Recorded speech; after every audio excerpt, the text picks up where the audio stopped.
The crystalline chamber floated in the void of space, catching the light of 3 distant stars. Inside, representatives from 847 species sat in their designated sections. Some breathed oxygen, others methane. Some had scales, others had fur, and a few existed as pure energy contained in specialized suits. This was the Galactic Council, a place where civilizations came together to decide the fate of explored space. Ambassador Haiyan-Wu stood at the human delegation's platform, a small circular space near the outer ring of the chamber.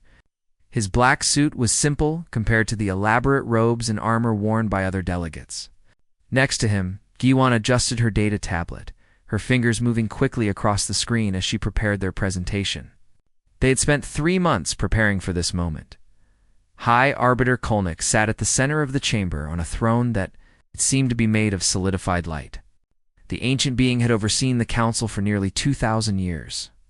His voice echoed through the translation devices everyone wore. The human delegation may present their proposal.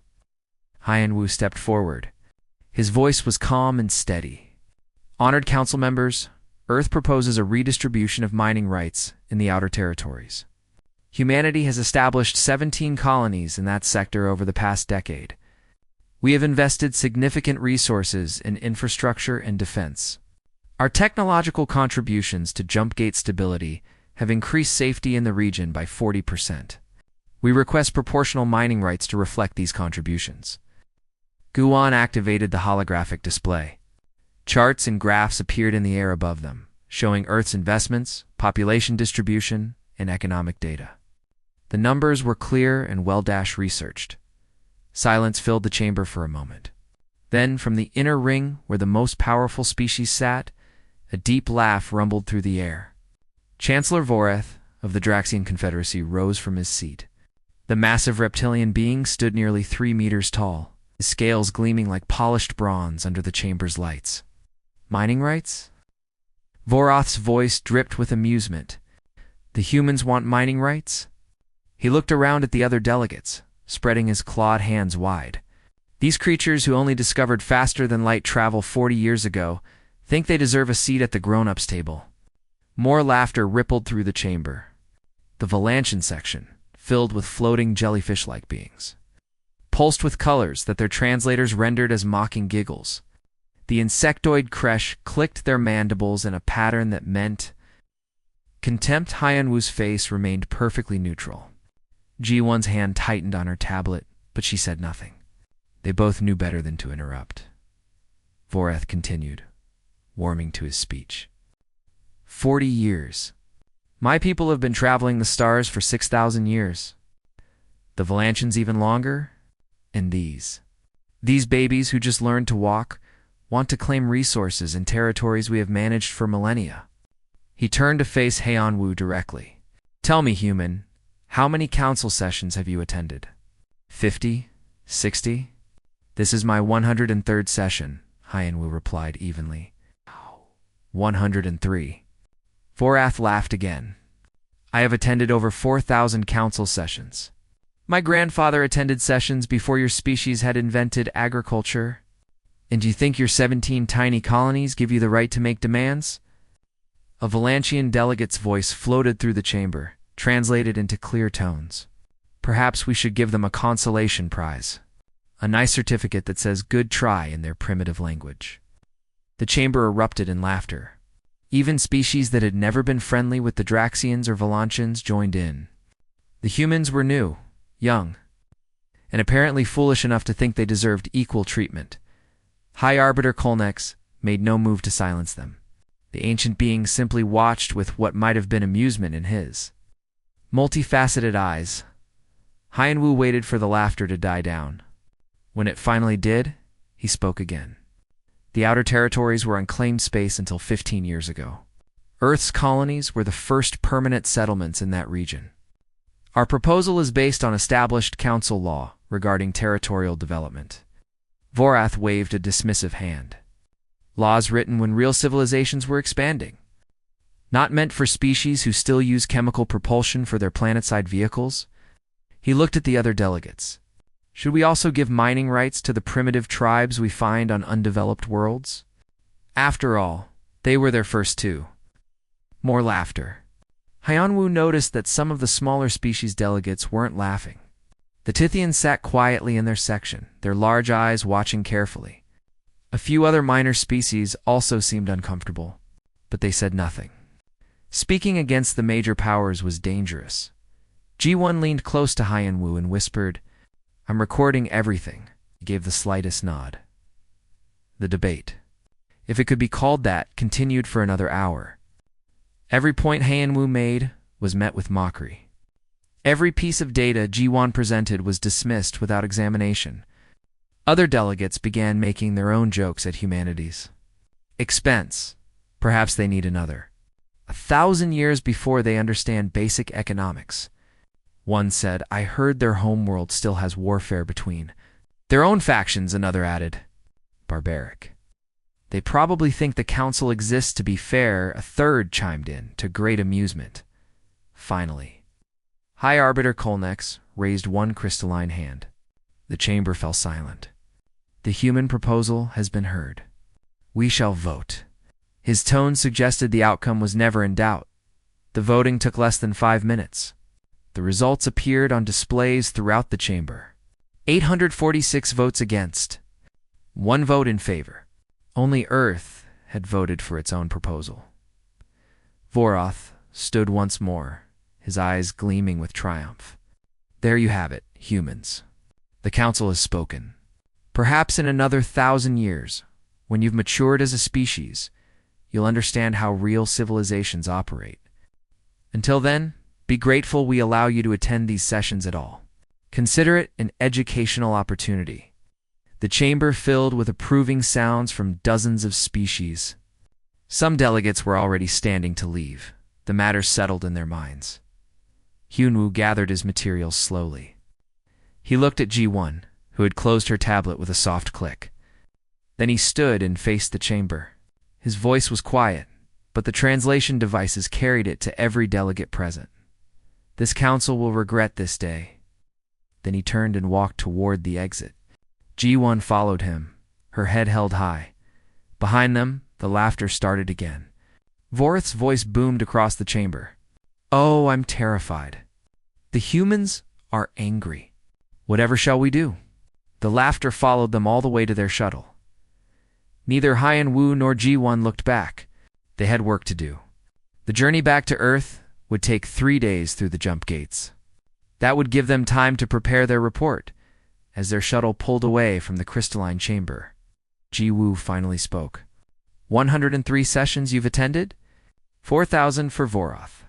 Did you notice he didn't count the sessions where he wasn't laughing? Hyunwoo allowed himself a small, cold smile. I also noticed exactly who laughed, who stayed silent, and who left early because they were uncomfortable. You recorded it all? Every word. Every laugh. Every vote. G1's eyes were hard. "The president needs to see this." "She will," Hyanwoo said. "And then we'll see who's laughing." The shuttle entered the jump gate, and the stars stretched into lines of light. The Strategic Command Center in Geneva looked nothing like the Grand Council chamber. It was all function and no decoration. Gray walls, countless screens showing data from across human space, and a long table where Earth's most important. Leaders sat in uncomfortable silence as they watched G1's recording. President Hannah sat at the head of the table, her fingers steepled under her chin.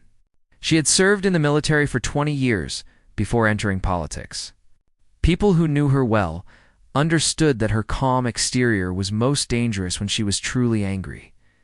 Right now, her face showed no emotion at all. The recording played for the 3rd time. Voroth's laughter echoed through the room. The mocking voices of hundreds of alien delegates filled the air. When it ended, Hannah pressed a button and the screens went dark.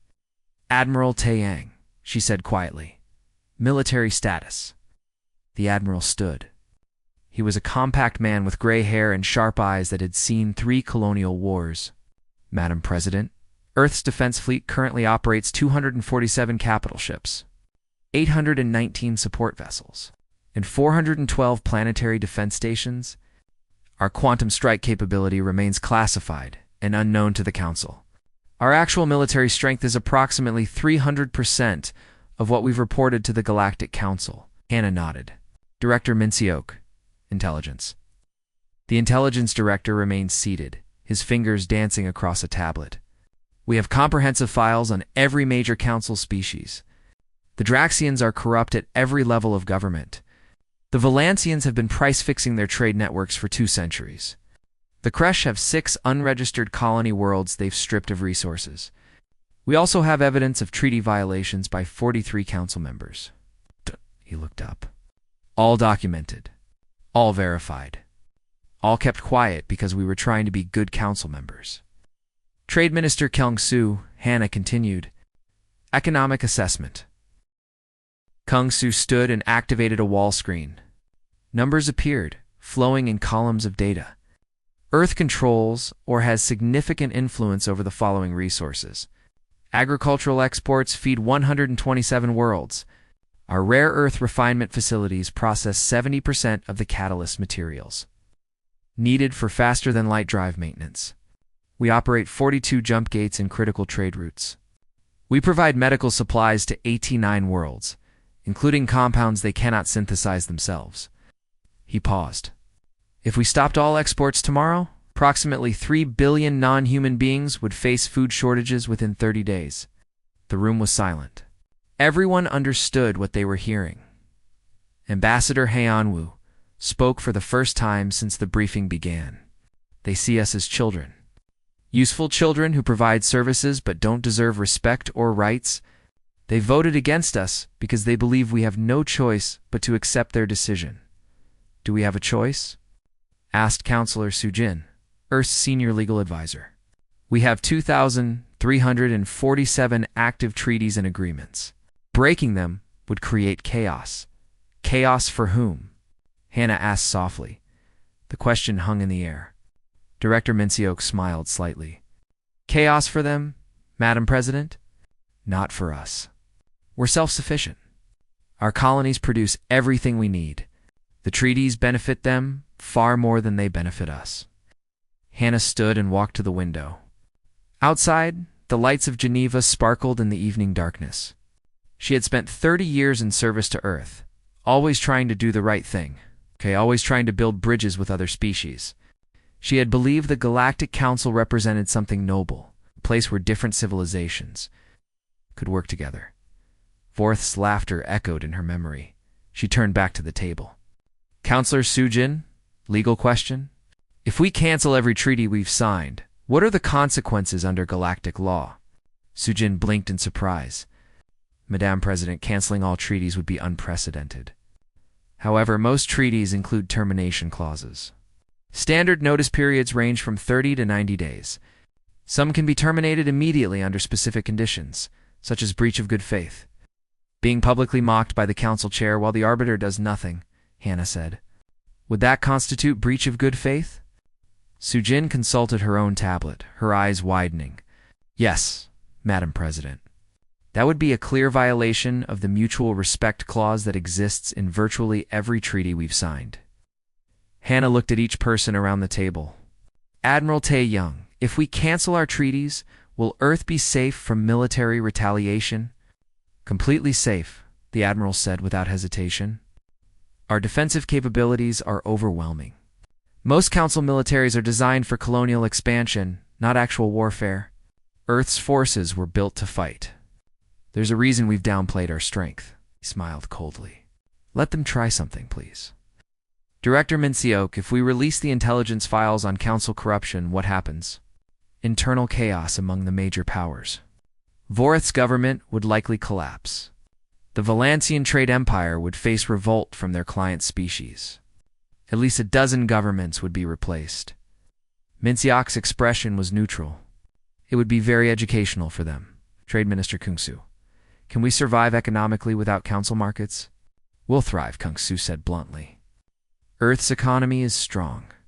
Our colonies are growing. We don't need them. They need us. Once they realize that, they'll come begging for new agreements.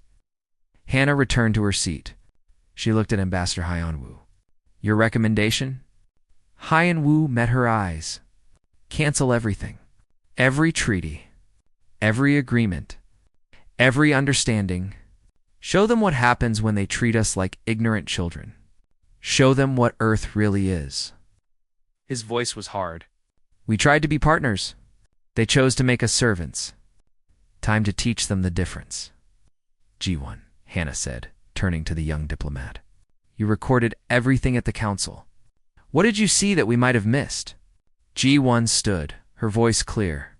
Madam President, I saw fear. Not in Voroth or the major powers, but in the smaller species, the Tithians, the Margesh, the Korvali. They didn't laugh. They looked uncomfortable. They've been bullied by the Council for centuries. If we stand up to the Council, if we show it's possible to walk away... She paused. We might not be alone for long, Hannah nodded slowly. She looked around the table one more time. These were good people, smart people, people who understood the weight of what they were about to do. 72 hours, she said. We'll give them 72 hours notice. Not because we owe them anything, but because there are innocent people who depend on our exports. 3 days gives them time to prepare. She stood. Draft the cancellation notices. All of them. Every treaty, every agreement, every memorandum of understanding. I want them transmitted simultaneously to every signatory government. What reason do we give? Sujin asked. The truth, Hannah said. Earth withdraws from all agreements due to IU. Its fundamental lack of mutual respect demonstrated by the Galactic Council. Simple, clear, undeniable. Director Minseok raised a hand. Madame President, permission to attach the recording of the council session to each cancellation notice. Hannah smiled for the first time. It wasn't a warm smile. Permission granted. Let them hear their own laughter. The meeting continued for 6 more hours. Every detail was planned. Every contingency was considered. At midnight Universal Standard Time, Hannah signed the orders. 2,347 cancellation notices were prepared. At 0000 hours, they were transmitted across the galaxy. The communications network lit up like a solar flare. Within minutes, messages began flooding back to Earth. Confusion, disbelief, anger, panic. In the Strategic Command Center, the staff watched the responses roll in. Trade Minister Kung Su tracked the economic data as markets began to react. Admiral Tae Young monitored military movements, ready for any threat. Director Minseok watched the intelligence feeds, seeing the chaos spread through alien governments. President Hannah sat in her chair reading each response personally. When Chancellor Voroff's message arrived, demanding an explanation, threatening consequences, she read it twice. Then she composed a single-sentence reply. Earth is no longer interested in councils that mock their members. She sent it and closed her communication screen. Around her, Earth's leadership worked through the night, managing the greatest diplomatic earthquake in galactic history in the council chamber on Valara Prime. High Arbiter Kolnex stared at his screens in disbelief. 2,347 treaties, all canceled in one night. It was impossible. It was insane. It was done, and somewhere in deep space. On a human colony world, children played under a bright sun, completely unaware that their species had just changed the galaxy forever. The first crisis hit the Draxian Confederacy 18 hours after the cancellations. 3 billion Draxians lived on industrial worlds that produced almost no food. For 2 decades, they had imported grain, protein, supplements, and agricultural products from Earth's farming colonies. The contracts were good, the prices were fair, the supply was reliable. Now those shipments had stopped. Chancellor Voreth stood in his private office, watching news feeds from across the Confederacy. On the industrial world of Drax Prime, crowds gathered outside government buildings. They weren't protesting yet, but the worry was visible even through the video feeds. Food reserves would last perhaps 20 days. After that, rationing would begin. After that, hunger. His communication device chimed. It was the 4th emergency call in an hour. This one was from the Minister of Agriculture, a role that had been mostly ceremonial until today. Chancellor, we need to restart the Earth contracts immediately, the minister said without preamble. We have no alternative suppliers. The Valantians can provide some grain, but at triple the price and half the volume. The other council species either can't or won't help. Vorith asked, his voice tight.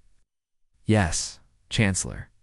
He sent a very polite message saying, Earth is happy to negotiate new contracts. Under new terms, with appropriate respect, the minister paused. He emphasized the word respect. Vorith felt his scales flush with anger. Then, with something else. Something that felt uncomfortably like fear. Across the galaxy, the Valantian trade empire faced its own catastrophe. The jellyfish-like beings had built a massive network of trade routes spanning hundreds of systems. Their faster-than-light ships moved goods between worlds, taking a percentage of every transaction. It was a system that had made them rich for centuries. It depended entirely on a compound called Catalyst 7, which stabilized the quantum fields that allowed FTL travel. Catalyst 7 was incredibly difficult to produce. It required rare earth elements processed under specific conditions with specialized equipment. Earth's refinement facilities produced 93% of all Catalyst 7. In known space, the stockpiles the Valantians held would last about 40 days.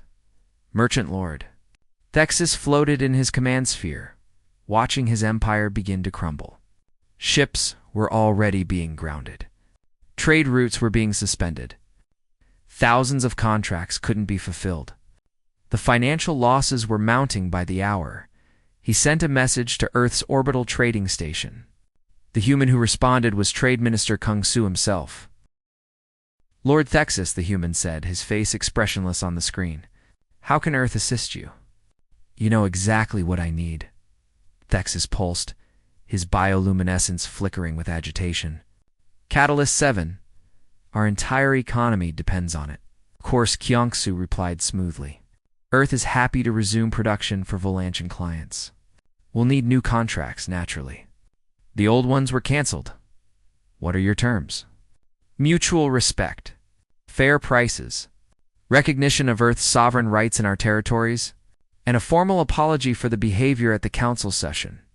Kyongsu leaned forward slightly. We have the recording, Lord Thexus. We know you were one of those who laughed. Thexus felt a pulse of shame, then anger. Then again, that uncomfortable fear. You're holding the galaxy hostage. No, Kung Su said quietly. We're simply choosing our trading partners more carefully. Earth owes you nothing. You made that very clear at the council. The connection ended in the medical sectors across 89 worlds. Hospital administrators stared at empty supply closets in growing panic. Earth had developed a series of synthetic compounds that treated a wide range of ailments across different species. The humans had shared these medicines freely, asking only for fair trade in return. Now those shipments had stopped too. On the water world of Aquera, a Margish doctor named Venkor looked at his list of critical patients. 15 beings would die within the week without human medicine. 50 more within the month. His hand shook as he composed a message to Earth's Medical Export Board. The response came within an hour. Earth's medical community was willing to resume shipments on humanitarian grounds. They asked only for direct government-to-government contracts, bypassing the council entirely. They requested formal recognition of Earth's medical research rights. And they wanted an apology for the mockery. Venkor wrote back immediately, agreeing to everything. He had no authority to make such promises, but he didn't care. He sent the message to his government with a simple note: agree or start digging graves. The Margesh government agreed. In the council chamber on Valera Prime, High Arbiter Kolnex called an emergency session. Only 200 species sent representatives. The rest were too busy dealing with crises at home. This situation is intolerable, Kolnex declared, his voice echoing through the half-empty chamber. Earth has violated the spirit of galactic cooperation. They must be brought back to the council. How? Asked a Tithian delegate, one of the few smaller species who had bothered to attend. They violated no laws. Every treaty had termination clauses. They used them. They're using their economic power as a weapon. Vorith roared. He looked haggard. Food riots had begun on 2 of his worlds. "They're using their economic power as leverage," the Tithian corrected. "The same way the Council has used its power against smaller species for centuries. The only difference is that Earth is better at it." Angry voices filled the chamber. The smaller species were finding their courage. Some of them were even smiling. A Corvalli representative stood, their multiple arms gesturing emphatically. "My government has already contacted Earth directly. We've signed a new bilateral trade agreement. No Council involvement. The terms are better than what we had before. The humans treat us as equals, traitor." Someone shouted. "Realist," the Corvalli shot back. "Earth doesn't need the Council. We need Earth. Do the math." More angry shouts. Kolniks tried to restore order, but failed. The session dissolved into chaos. Director Minsiok watched the feed from Earth's intelligence center. He smiled and made a note. Then he released the first batch of files to the galactic media. The files detailed Vorith's personal, corruption, embezzlement, bribery, war crimes from a colonial conflict 20 years ago. All documented. All verified. All ignored by the Council because Vorath was powerful. The Draxian news networks picked up the story within hours. By the next day, Vorath's government was fighting for survival. Protests filled the streets. Military units began refusing orders. The carefully constructed lies that held the Confederacy together started to crack. Admiral Taeyong received the next challenge. A coalition of 12 species, led by desperate Draxian military commanders, sent a message demanding Earth reopen the treaties or face consequences. The Admiral's response was to declassify footage of Earth's hidden military assets, the quantum strike vessels, the fortress worlds with planetary shields, the weapon systems that Council intelligence had completely missed. He also moved the Earth defense fleet to visible positions near major trade routes, not threatening anyone, just making sure everyone could see exactly what they were dealing with. The coalition sent another message 3 hours later. It was very apologetic.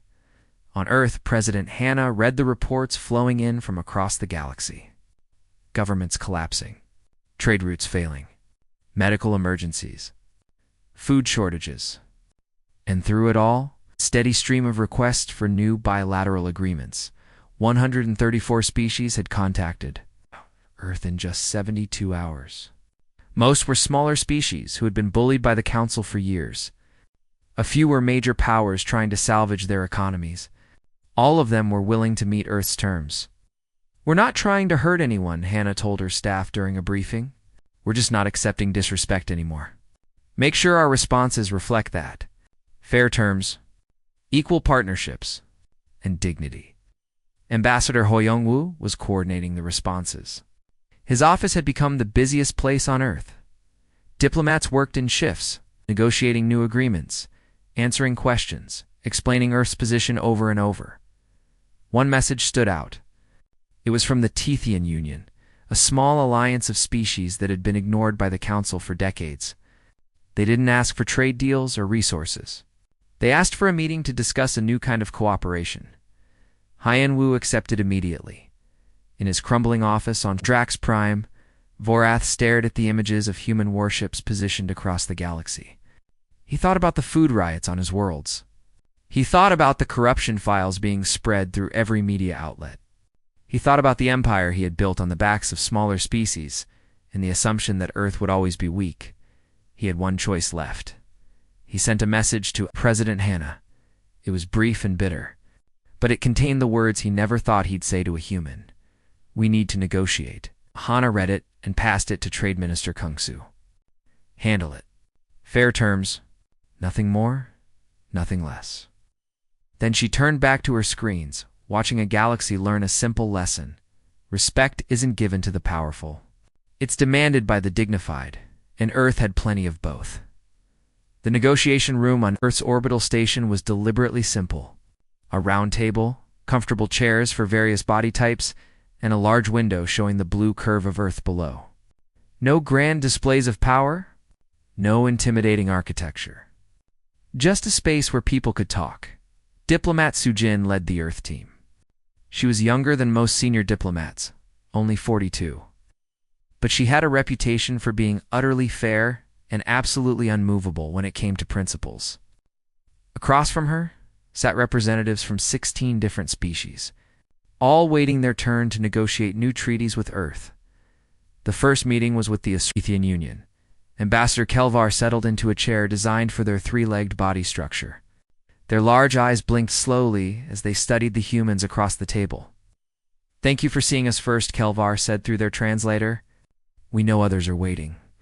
"Your message intrigued us," Sujin replied. "You didn't ask for resources or trade deals. You asked about cooperation. Tell us more." Kelvar leaned forward. "For 300 years, the Tethian Union has been a council member. For 300 years, we've been ignored when we speak, overruled when we vote, and mocked when we ask for fair treatment. The major powers take our resources and give us nothing in return." They paused. "When Earth walked away from the council, you showed us something important. Dignity matters more than power. What do you want from Earth?" Sujin asked. "An alliance. Not based on economic need or military strength. Based on mutual respect between species who believe all civilizations deserve equal treatment." War's eyes were intense. "We want to build something new. Something the council should have been but never was." Sujin looked at her team. They had discussed this possibility. "We're interested, but we need to be clear about something. Earth isn't interested in ruling anyone. We're not building an empire." "Neither are we," Kelvar said. "We're building a partnership, equals working together. No hierarchy. No council of ancient species telling everyone else what to do. Just cooperation between those who choose it freely." The discussion continued for 6 hours. By the end, they had the framework for what would become the Free Species Alliance. It would have no central authority, no ruling council, just voluntary cooperation based on shared values. Earth and the Tethian Union would be the first members. But the door would be open to any species willing to treat others with dignity, while Sujin negotiated the future. President Hanna dealt with the past. Chancellor Voreth's request for negotiations had been followed by dozens of others. The Volantians wanted their Catalyst 7. The Draxians needed food. The Kresh wanted medical supplies. Everyone wanted Earth to solve the problems the Council had created. Hanna established a simple policy. Earth would negotiate with anyone willing to meet 3 conditions. Admit the Council's treatment of Earth was wrong. Agree to fair bilateral terms. Publicly commit to respecting all species equally in the future. Some species agreed immediately. The Margish signed within hours, desperate for medicine. Several agricultural worlds agreed gladly, having never liked the Council anyway. The smaller species lined up, eager for a chance to escape the Council's shadow. The major powers hesitated. Director Minsiok gave them motivation. He released more files. The Volantian price-fixing scandal went public. Evidence of illegal Kresh colonies appeared on news networks. A detailed history of council manipulation of smaller species spread across the galactic internet. The public reactions were explosive. On dozens of worlds, citizens learned that their governments had been lying to them for decades. Protests erupted. Some governments fell. Others held emergency elections. The Council's carefully maintained image of benevolent leadership shattered like glass. High Arbiter Kolnix tried to salvage his authority. He called another council session and declared Earth's actions economic terrorism. He demanded unified action against humanity. 17 species showed up. Most of them just wanted to complain about their own problems. Admiral Taeyong watched the military situation carefully. A few species had discussed aggressive action against Earth. The Admiral made sure they saw regular updates on human military strength. New footage appeared every week. Defense drills. Weapons tests. Fleet exercises. Nothing threatening, just reminders that Earth was not defenseless. One ambitious Kresh Admiral actually tried to organize an attack on a human colony. His fleet of 40 ships jumped into the system and found 200 human vessels waiting for them. The humans didn't fire a shot. They just sat there, weapons cold, shields up. The Kresh fleet retreated immediately. The admiral was removed from command and sent a very apologetic message to Earth Admiral. Taeyong sent back a polite response suggesting they avoid future mistakes. After that, military threats stopped entirely. Trade Minister Kungsu ran the economic negotiations. He was patient and fair, but he never backed down on Earth's core requirements. Species that wanted access to human resources had to agree to fair prices, respectful treatment, and transparent dealings. No more hidden fees. No more political manipulation. Just honest business between equals. The Valantians held out the longest. Merchant Lord Thexus tried to negotiate special terms, claiming the Valantian trade empire deserved priority treatment due to its size and influence. Kyungsu's response was simple. Size and influence are not relevant. If you want Catalyst 7, agree to our terms. If you don't, buy it elsewhere. Oh wait, there is no elsewhere, Thexus raged. He threatened. He tried to form a coalition to pressure Earth. Nobody joined. Finally, as his ships began running out of fuel and his trade routes collapsed completely, he agreed to Earth's terms, including the public apology, watching Thexus's humiliation on the galactic news. Networks gave many humans a certain satisfaction. Director Minseok watched it with Ambassador Hyenwoo in the Earth Intelligence Center. Do you think we're being too harsh? Minseok asked. Hugh considered the question. They laughed at us. They called us children. They denied us basic dignity in front of 800 species. We're not being harsh. We're being firm. There's a difference. Some of them are suffering because of our actions. Some of them are already suffering because of council actions, Hyenwoo said. The smaller species have been exploited for centuries. We're just ending it in a way that forces everyone to notice. He paused. Besides, we're not punishing anyone. We're just insisting on respect.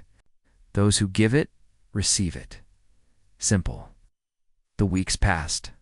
Earth signed 189 bilateral agreements. The Free Species Alliance grew to include 43 members. The Galactic Council continued to exist, but only in name. Most species had simply stopped attending sessions. Why waste time in a council that had no real power? Chancellor Voreth's government collapsed on the 53rd day after Earth's cancellations. He was arrested by his own military and charged with corruption. The trial was broadcast across Draxian space. Evidence provided by Earth intelligence played a central role in his conviction. Baruth spent his last free moments sending one final message to President Hannah. It contained 2 words. You win. Hannah never replied. Winning wasn't the point. Dignity was high arbiter. Kolnex tried one last time to restore the Council's authority. He proposed a new Galactic Council with reformed rules and equal representation. He invited Earth to join as a founding member. Ambassador Hyenwoo attended the session where the proposal was presented. He listened politely. Then he stood and addressed the handful of delegates who had bothered to show up. The council had 847 members when it mocked Earth, he said. You had a chance to be something noble, something fair, something worth preserving. You chose mockery instead. Now you want Earth to help you rebuild what you destroyed? He shook his head. No, thank you. We're building something better. He walked out. This time, 150 delegates walked out with him. They had meetings scheduled with Earth's diplomatic corps to discuss joining the free species. Alliance Kolnex sat alone in the great crystalline chamber and understood that his 1,000-year legacy had ended not with war or conquest, but with laughter. His own people's laughter at a species that deserved better. On Earth, the simple Geneva Command Center, President Hannah reviewed the status reports. The galaxy was messy, chaotic, and uncertain, but it was also more free than it had been in centuries. Species were making their own choices, forming their own alliances, standing up for their own dignity. Was it worth it? Asked her chief of staff, a young woman named Taeyong, who had been promoted during the crisis. Hannah thought about the question. We didn't start this wanting to change the galaxy. We just wanted fair treatment. The galaxy changed because others saw that it was possible to demand better. She smiled slightly. So yes, it was worth it. Outside the window, Earth turned slowly in the sunlight. A small blue world that had taught the galaxy a simple lesson: strength comes not from power, but from the courage to walk away from those who don't respect you, and respect, once demanded, transforms everything. 1 year had passed since Earth walked away from the Galactic Council. The anniversary was marked not with celebration, but with quiet reflection across human space. In the new Geneva Diplomatic Complex, a building that had been constructed to handle the massive increase in bilateral negotiations, representatives from 327 species gathered for the first annual Free Species Alliance Summit. The complex was designed according to principles Earth had insisted upon. No grand throne for a leader. No inner and outer ring separating powerful from weak. Just a circular assembly hall where every species had an identical space, every voice had equal weight, and every decision required genuine consensus rather than majority rule by the powerful.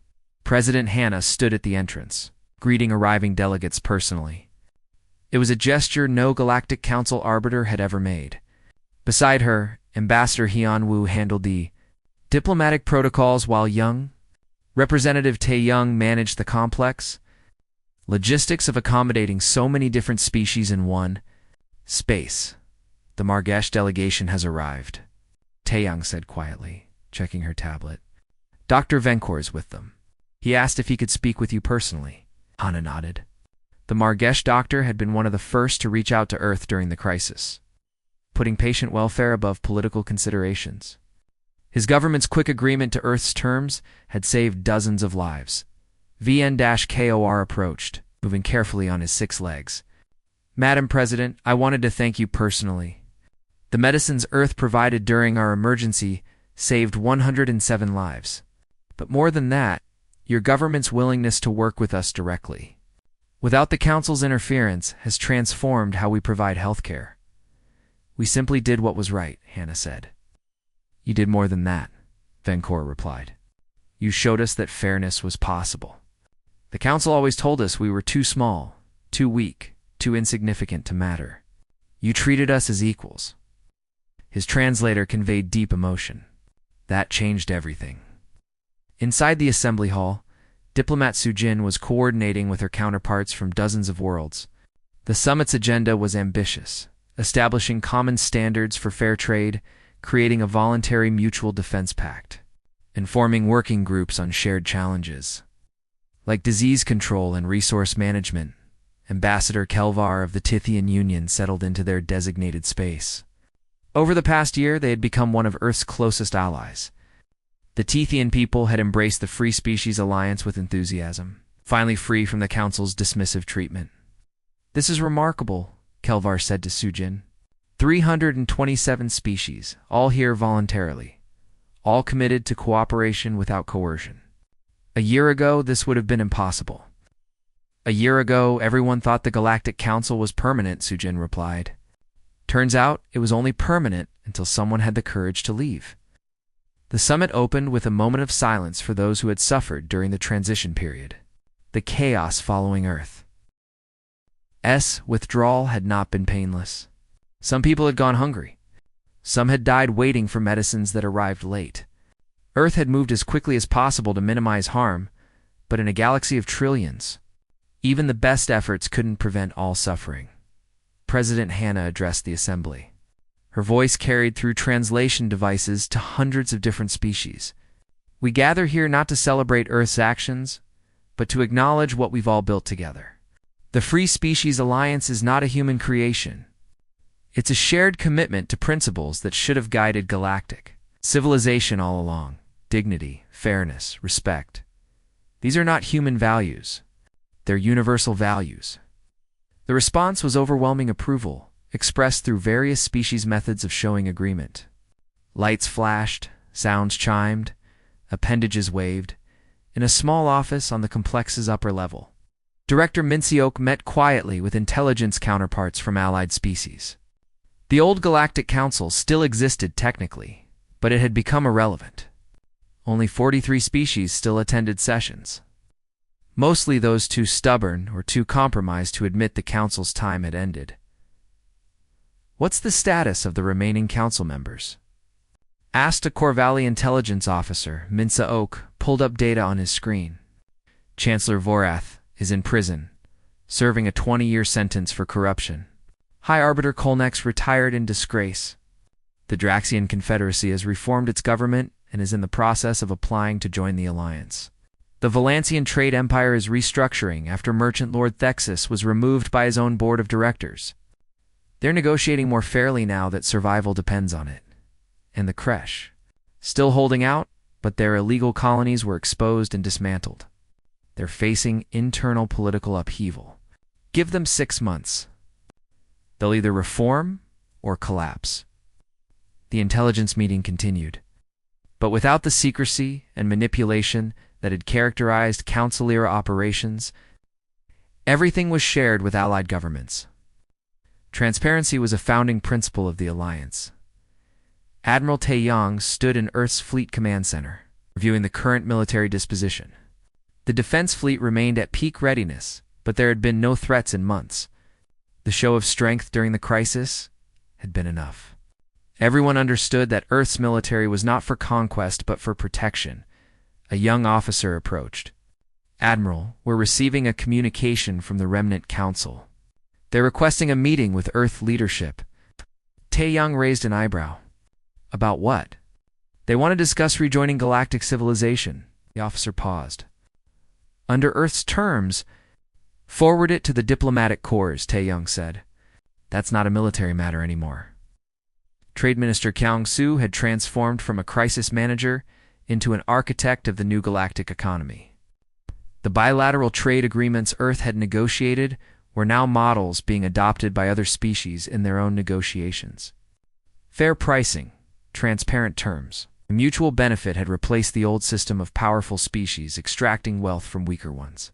In his office, overlooking Seoul, Kung Su met with a Valancian trade representative, not Merchant Lord Thexus, who had been removed from power, but a younger Valancian named Pexin, who had risen through the ranks by advocating for reform. New Valantian Trade Cooperative would like to propose a comprehensive trade agreement with Earth, Pexin said. We've restructured our entire organization based on the principles you insisted upon. Fair prices, transparent operations, respect for all trading partners regardless of size. Kyung-soo reviewed the proposal. It was good, genuinely good. What changed? He asked. Reality, Pexin replied simply. The old system was built on exploitation. It worked as long as species had no choice. Earth gave them choices. We either adapted or became irrelevant. The Valancians' bioluminescence flickered in a pattern that suggested humility. We chose adaptation. In the summit hall, the afternoon session focused on the Mutual Defense Pact. It was a controversial topic. Many species feared creating another power block that could become as oppressive as the old Council ambassador. Hyen-woo addressed the concern directly. The proposed defense pact is voluntary and limited. If a member species is attacked, others may choose to assist, but are not required to. There is no supreme military commander. No species can be ordered into war. It's simply an agreement that aggression against one of us is a concern for all of us. A delegate from a small species called the Fenari stood. What prevents this alliance from becoming what the Council was? What stops Earth, as the most powerful member, from dominating everyone else? It was a fair question. Hyen-woo had been expecting it. Nothing stops us except our own commitment to our principles. That's the point. The Council failed because it relied on structure and rules to create fairness. But structure without genuine commitment is just another form of oppression. He paused. We're betting on something different. We're betting that enough species genuinely believe in dignity and fairness that we can make this work through shared values rather than enforced rules.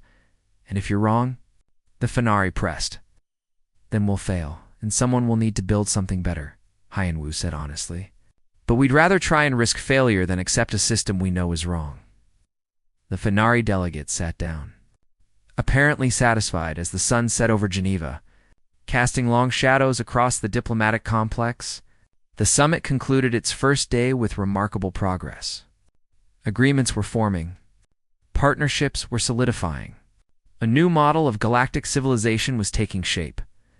President Hannah stood at the window of her private office, watching the delegates from hundreds of worlds mingle in the courtyard below. Some walked on legs, others floated, a few rolled on specialized supports. Different body types, different languages, different cultures, all finding ways to communicate and cooperate. Representative Tyone entered quietly. "Madame President, there's someone here who insists on seeing you." They wouldn't give a name, but they have proper credentials. A figure entered the office. It took Hannah a moment to recognize them. High Arbiter Kolnex, no longer wearing the robes of office, no longer radiating authority. Just an old being who looked very tired. "Madam President," Kolnex said quietly. "Thank you for seeing me. I'm surprised you came," Hannah said neutrally. "I needed to see what you've built. I needed to understand what I failed to create in 1,000 years of leadership." Kolnex moved slowly to the window, looking down at the courtyard. The council was founded on good principles: cooperation, unity, peace. But somewhere along the way, we forgot that unity without equality is just tyranny with better marketing. Why are you telling me this? Because you deserve to hear it. Because your people deserved to hear it a year ago in the council chamber, but I lacked the courage to say it. Kolnex turned to face her. Earth was right. The council was wrong. I was wrong.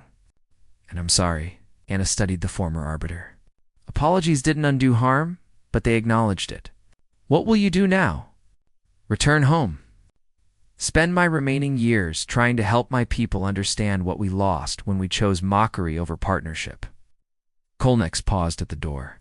One question, if I may. Do you hate us? The council species who laughed at you? Hannah considered the question carefully. No, we never hated you. We were disappointed. There's a difference. Hate would have meant you mattered to us in the wrong way. Disappointment meant we expected better and were sad that you couldn't provide it. Kolnex nodded slowly and left without another word. That night, as the summit delegates rested in their quarters, Ambassador Heian Wu and Diplomat Sujin walked together through the complex's garden. Designed to accommodate plant life from dozens of worlds, do you think we did the right thing? Sujin asked. Sometimes I wonder if we were too harsh. We demanded dignity, Heian Wu said. That's never wrong. How we achieved it, how we handled the crisis, those are fair questions.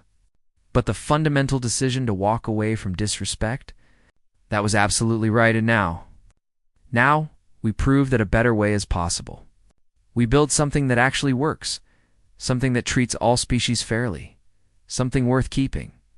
He smiled. No pressure. Jin laughed. At least the galaxy is interesting now. On a colony world at the edge of human space, children of a dozen species played together in a school playground. Human children ran alongside Margesh younglings and Tithian juveniles. They were learning each other's languages, sharing each other's foods, and building friendships that would have been impossible under the old council's divisive system. One human child. A girl of 8 asked her Tithian friend a simple question. Were humans always friends with your people? The Tithian juvenile considered this. No, but then some grown-ups decided that being friends was better than not being friends. So they made it happen. That's good, the human girl said. Friends are better. Yes, the Tithian agreed. Friends are much better. In the simple wisdom of children, the entire transformation was captured. The galaxy hadn't needed a revolution. It had needed adults willing to insist on the same basic fairness that children understood instinctively. Everyone deserves respect. Everyone deserves dignity, and everyone deserves a chance to be heard. Earth had insisted on those things. The galaxy had changed because of it, and somewhere in deep space, on a transport ship carrying goods between allied worlds,